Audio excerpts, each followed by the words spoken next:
पिछले टॉपिक में हमने बात करी थी प्योर सब्सटेंसेस के क्लासिफिकेशन के बारे में। अलग अलग ग्रुप्स ऑफ वर्ड्स सीखे थे, elements versus compounds, metals versus non metals versus metalloids and organic versus inorganic compounds. इन सारे वर्ड ग्रुप्स को सीखना चाहते हैं तो इस वक्त ऊपर आते हुए लिंक पे क्लिक कर सकते हैं। अब हम चलेंगे हमारे इस सेशन के टॉपिक इम्प्योर सब्सटेंसेस के क्लासिफिकेशन की तरफ। ये है इस टॉपिक के नोट्स की शीट। इसमें आते हुए जितने भी वर्ड्स हैं, वर्ड ग्रुप्स हैं, वो हम इस सेशन में सीखेंगे। तो बात को शुरू करें तो सबसे पहला वर्ड यहाँ पे आता है इम्प्योर सब्सटेंसेस या फिर मिक्सचर्स। अब वर्ड ये ऑलरेडी हम सीख चुके हैं। It is when the ratio of the constituents of the matter is not fixed, यानी कि इम्प्योर सब्सटेंसेस वो मैटर हैं जिनमें कॉन्स्टिट्यूएंट्स जो हैं, जिन चीज़ों से वो बनते हैं, उनका रेशियो फिक्स नहीं होता है। फॉर एग्जाम्पल अगर शुगर वाटर की बात करें तो वहाँ पे वाटर और शुगर का रेशियो चेंज हो सकता है, 10:1 हो सकता है, 10:2 या फिर कुछ और भी हो सकता है। ये तो बात हो गई कि इम्प्योर सब्सटेंसेस क्या थे। अब भी हम क्लासिफिकेशन में जाने से पहले 3 और वर्ड्स हैं जिनकी बात करेंगे। काफ़ी बेसिक वर्ड्स हैं। Solution is equal to solvent plus solute. इस इक्वेशन से ये तीनों वर्ड्स कनेक्ट होते हैं, जहाँ पे सॉल्यूशन जो है वो 2 चीज़ों से बन रहा है, सॉल्यूट और सॉल्वेंट। जिसमें सॉल्यूट होता है वो छोटा हिस्सा, the component of the solution that gets dissolved. Solution का वो हिस्सा जो बड़े कॉम्पोनेंट जिसका नाम होता है सॉल्वेंट, उसमें डिजॉल्व होता है, यानी कि उसमें घुल जाता है। दूसरी तरफ सॉल्वेंट होता है component of the solution, solution का वो हिस्सा that dissolves the smaller component, जो छोटे हिस्से यानी कि सॉल्यूट को डिजॉल्व कर लेता है, अपने अंदर घोल लेता है। एग्जाम्पल देखें तो शुगर वाटर का जो सॉल्यूशन है उसमें सॉल्यूट तो हो गया शुगर क्योंकि वो घोली जा रही है, और सॉल्वेंट हो गया पानी क्योंकि पानी में शुगर घोली जा रही है और पानी है ज़्यादा मात्रा में। अब हम अपने क्लासिफिकेशन की तरफ जाने के लिए रेडी हैं। इम्प्योर सब्सटेंस की जो कैटेगरी है ये ब्रेक होती है 2 मेजर कैटेगरीज में। नाम है homogeneous mixtures and heterogeneous mixtures. Breakage इनका जो बुक के अंदर दिखाया गया है वो थोड़ी सी अधूरी बात करता है, तो हम प्रॉपर बात अगर करें, These are formed on the basis of the response of the mixture to Tyndall effect। यानी कि जिस तरह से कोई एक मिक्सचर टिंडल इफेक्ट, एक इफेक्ट होता है उसकी बात करेंगे, उस पर रिस्पॉन्ड करते हैं, उस पर डिपेंड करता है कि वो मिक्सचर होमोजीनियस है या फिर हेट्रोजीनियस। इफेक्ट ये होता क्या है? It is the scattering of a beam of light by solute particles. एक एक्सपेरिमेंट से समझते हैं इसको। अगर हमने ली एक बीम ऑफ लाइट और हमने इसको 2 अलग अलग ग्लासेस पे डाला, तो हम यहाँ देख सकते हैं कि एक ग्लास में, इस वाले ग्लास में तो स्कैटरिंग नहीं हो रही है, light as it is pass through हो रही है, जबकि इस दूसरे वाले ग्लास में स्कैटरिंग हो रही है। यहाँ पे light pass as it is नहीं हो रही है, वो फैल जा रही है। इसको बेहतर समझें तो ये वाली इमेजेस के थ्रू देख सकते हैं। यहाँ पे इस पहली इमेज में लिया गया है सॉल्यूशन सॉल्ट इन वाटर। क्योंकि सॉल्यूट के पार्टिकल्स बहुत छोटे हैं तो यहाँ पे स्कैटरिंग नहीं होती है। ये हो गया एग्जाम्पल किसका? होमोजीनियस सॉल्यूशंस का। यानी कि होमोजीनियस सॉल्यूशंस में टिंडल इफेक्ट शो नहीं होता है। वहीं पे दूसरी तरफ ये वाला जो ग्लास है, इस पे जब बीम ऑफ लाइट पड़ती है तो क्योंकि यहाँ पे सॉल्यूट के जो पार्टिकल्स हैं उनका साइज होता है बड़ा, तो वो अपने ऊपर पड़ती हुई लाइट को स्कैटर यानी कि फैला देते हैं। एग्जाम्पल जो यहाँ पे सॉल्यूशन का है वो है मिल्क इन वाटर, यानी कि दूध को पानी में डाला गया है। और ये कौन सा सॉल्यूशन हो जाएगा? Heterogeneous solution.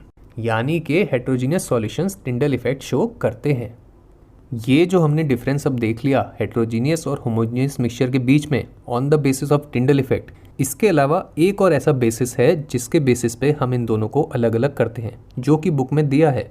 और वो ये कहता है कि होमोजीनियस मिक्सचर में जो कंपोनेंट्स होते हैं मिक्सचर के, वो यूनिफॉर्मली डिस्ट्रीब्यूटेड होते हैं थ्रू आउट।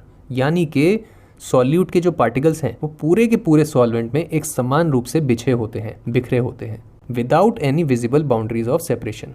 और आप उसमें देख के ये नहीं बता सकते कि सॉल्यूट कहाँ पे स्टार्ट हो रहा है, यानी कि वो पूरी तरह से घुल जाता है सॉल्वेंट के अंदर। एग्जाम्पल इसका अगेन अच्छा है सॉल्ट वाटर। और भी एग्जाम्पल्स इसके अगर देखें तो वो है एरिएटेड ड्रिंक्स या फिर एयर। इनके भी जो सॉल्यूट के पार्टिकल्स होते हैं वो बहुत ही छोटे होते हैं, इसीलिए यूनिफॉर्मली डिस्ट्रीब्यूटेड भी होते हैं। इसके अलावा एलॉयज भी एक अच्छा उदाहरण है होमोजीनियस मिक्सचर का।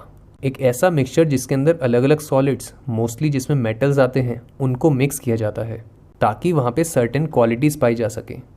दूसरी तरफ फिर आए हेट्रोजीनियस मिक्सचर में, तो आप गैस भी कर सकते हैं ये होमोजीनियस का ऑपोजिट हो जाएगा। इसमें constituents of mixture uniformly distributed नहीं होते हैं थ्रू आउट। यानी कि जो सॉल्यूट के पार्टिकल्स हैं वो पूरे सॉल्वेंट में समान रूप से नहीं बिछे होते हैं। And at the same time वहाँ पे बाउंड्री जो है सेपरेशन की सॉल्यूट और सॉल्वेंट की, कि कहाँ पे सॉल्यूट शुरू हो रहा है, कहाँ पे सॉल्वेंट शुरू हो रहा है, वो अलग अलग हो भी सकती हैं और नहीं भी हो सकती हैं। उदाहरण इसके देखें तो अगर मिल्क इन वाटर की बात करें, अगर दूध को हम पानी में मिक्स करते हैं तो आप बाउंड्री ऑफ सेपरेशन वहाँ पे नहीं देख सकते हैं। एक एग्जाम्पल ऐसा लें जिसमें बाउंड्री ऑफ सेपरेशन यानी कि सॉल्यूट और सॉल्वेंट की जो सेपरेटिंग बाउंड्री है वो दिखाई देती है, तो वो हो जाता है ऑयल इन वाटर या फिर सैंड इन वाटर, जिसमें जब आप सैंड को पानी के अंदर डालते हैं तो सैंड वहाँ पे पानी में नीचे की तरफ बैठ जाती है। ये हो जाती है एक बढ़िया बात होमोजीनियस और हेटरोजीनियस मिक्सचर्स के ऊपर।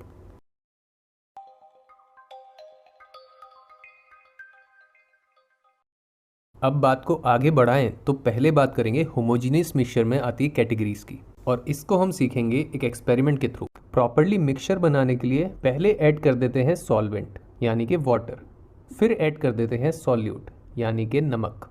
अब ये प्रॉपर मिक्सचर बन जाए इसके लिए इसको अच्छे से घोल लेते हैं। इस वक्त बन गया है हमारा सॉल्ट इन वाटर का सॉल्यूशन। हम यहाँ पे देख भी सकते हैं कि सॉल्ट जो है वो यूनिफॉर्मली डिस्ट्रीब्यूट हो गया है वाटर के अंदर। अब इस पॉइंट पे क्या इस सॉल्यूशन के अंदर और नमक डिसॉल्व हो सकता है? तो चलिए 1 चम्मच नमक और लेके देखते हैं और उसको डिसॉल्व करते हैं। ये भी डिसॉल्व हो गया। इसको भी थोड़ी देर छोड़ा तो हमने देखा ये ऐसे का ऐसा डिसॉल्व रहा।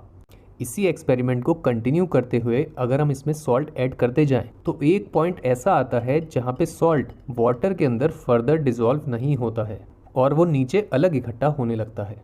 यानी कि हो क्या रहा है, वाटर के पार्टिकल्स के बीच में जो सॉल्ट एडजस्ट हो रहा था अब वो सारी स्पेसेस खत्म हो चुकी हैं, इसलिए सॉल्ट नीचे बैठने लगा है। यहीं से हम समझ सकते हैं होमोजीनियस मिक्सचर्स की 2 categories, saturated solution and unsaturated solutions.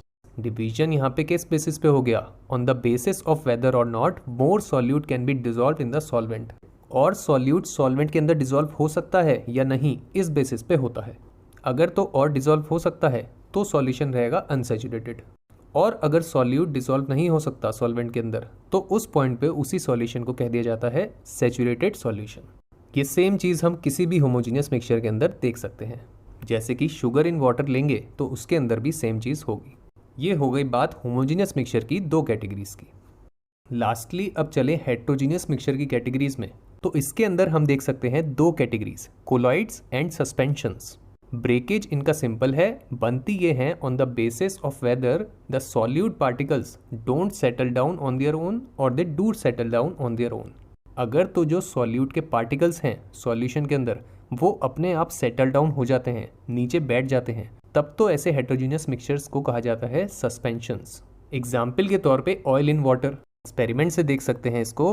पानी अगेन यहाँ पे हो गया सॉल्वेंट और फिर इसके अंदर हमने ऑयल को एज सॉल्यूट ऐड किया। अब यहाँ पे हम इनिशियली ही देख सकते हैं कि सॉल्यूट जो है वो अपने आप सेटल हो गया है सॉल्वेंट से अलग। इसी ऑयल को अगर यहाँ पे मिक्स करके भी देखें तो भी ये वापस ऊपर ही आ जाता है। ऑल्सो हर सस्पेंशन में ऐसा ज़रूरी नहीं है कि उसमें सॉल्यूट ऊपर ही सेटल हुए। फॉर एग्जाम्पल अगर हम सैंड इन वाटर का एग्जाम्पल लेते तो उसके अंदर जो सॉल्यूट है जो कि है सैंड यानी कि रेत, वो नीचे सेटल होता है ना कि ऊपर। फिर दूसरी कैटेगरी कौन सी हो गई? कोलॉइड्स। इसके अंदर सॉल्यूट के पार्टिकल्स सेटल डाउन नहीं होते हैं। एग्जाम्पल यहाँ पे ले अगेन तो मिल्क इन वाटर का सॉल्यूशन ले लेते हैं। सॉल्वेंट अगेन क्या हो गया? वाटर हो गया, और सॉल्यूट क्या हो गया? मिल्क। तो मिल्क को यहाँ पे ऐड करने पे और उसको अच्छे से मिला लेने के बाद हम देख सकते हैं कि जो सॉल्यूट है वो नीचे सेटल डाउन नहीं होता है, वो ऊपर ही रहता है सॉल्वेंट के पार्टिकल्स के बीच में। इसी चीज़ के और भी एग्जाम्पल अगर देखना चाहते हैं तो वो है इंक। इंक भी इसी तरह से वर्क करती है, या फिर ब्लड।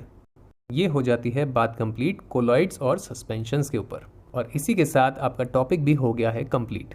टॉपिक के नोट्स की शीट है ये, इसको आप डाउनलोड करना चाहते हैं तो डिस्क्रिप्शन से भी कर सकते हैं। अगले एपिसोड में हम बात करेंगे किसी और टॉपिक के ऊपर। अभी के लिए बाय बाय।